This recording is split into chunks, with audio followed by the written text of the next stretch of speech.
Welcome everyone. Today let's talk about Project Catalyst, let's talk about Voltaire, let's talk about voting within Cardano, and let's also talk about liquid democracy. Right now we are in the Project Catalyst phase of Voltaire. While we don't have on-chain governance, meaning that you can't directly vote via Daedalus or Yoroi, IOG did invest in a platform called IdeaScale, purchased a little space within that platform to cultivate a lot of ideas that you know is as proposals. And some of them have been featured on the Gauntlet series, which is a series by the Cardano Effect. And there are a lot of projects out there in various different categories. So the premise for the first round or the second round of Project Catalyst, the first round was more of I would have to say it was an internal thing. The second round is the actual first round. There is a total of 250,000 USD that is available. And while that does sound like a large amount, given the number of proposals and how much certain proposals are asking for, the money dries up relatively quickly because the entire ecosystem is very large for Cardano. There are a lot of people working within the protocol, and there are a lot of people that want to create businesses, and they have ideas, and you can go on IdeaScale and you can see hundreds of different ideas.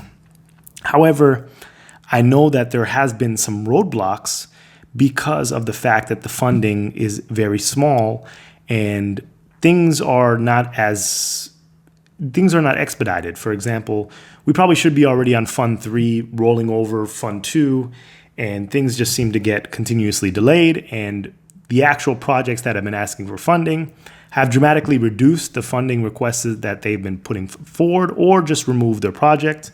So I propose that a new strategy of moving the funds quicker and in a more expeditious way is implemented, because I think that this is going to allow a more just-in-time business model for a lot of these ideas that are being worked on within Cardano. And what do I mean by just-in-time? There are various different projects that are proposed, but some of them are not going to be active for months, maybe even a year. We don't know when smart contracts are going to come out. We don't know exactly the date of when Goguen is going to be 100% fully functional. We don't understand when maybe Atala Prism is going to be ready and open source for people to use within their projects. So projects that are submitting their proposal now, utilizing Atala Prism or utilizing Goguen, they may not even start running until half a year from now, maybe even later. So those are not just-in-time projects. But if there's an application, or if there's a dApp, or if there's an educational platform that could be released right now, it's more just in time and it allows for funds to be allocated in a more efficient way. The reason why I have a Lego in front of me right here is because this is an important Lego. This is the NASA Apollo Saturn V Lego. And the reason why this is important is because it comes from a program called, first of all, I'm a big Lego fan, but it comes from a program called Lego Ideas. And the premise for Lego Ideas is there's a whole community of people that love Lego products, that love building Legos, that love innovating, that love creating designs. And, while it's not a blockchain, Lego Ideas is a portal where community members can submit their designs. So they create custom Lego designs, whether that be like a rocket ship here, or whether that be a theme from, a show on TV, or whether that be a garbage truck, or whether that be anything. There are many Lego ideas that are created. And the premise is that if your Lego idea gets 10,000 upvotes on that site, all of a sudden the idea is submitted to Lego, and Lego can decide whether or not they're going to manufacture the item. If they decide to manufacture the item, they have to give 1% royalty to the actual creator. But the reason why I think that this is such a cool idea is because projects that are extremely popular, that get that 10,000 votes, even if they are not implemented by Lego, they immediately get pushed up the queue, and it's time for a decision. It's time for a decision to be made. Instead, when we look at Fund 2 for Project Catalyst, it's like we're waiting an entire cycle for voting to start, and we're waiting for everyone to be complete. But rather not, why don't we start deciding on the projects that already have had garnered a lot of attention? This way, maybe we don't even have to use the entire $250,000 in one go. It can replenish.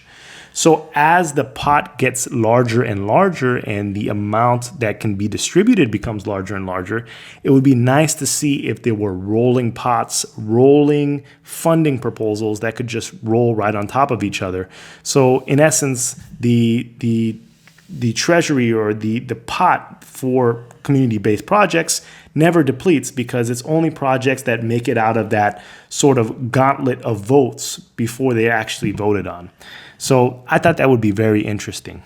If we were to apply an idea like this to Cardano, let's say maybe a certain level of the number of kudos would be analogous to the number of upvotes for Lego ideas. So as soon as the project gets the certain number of kudos, that's when it advances stage. That's when it advances to the review stage. And that's where people can really analyze the project and decide if they're going to vote for it.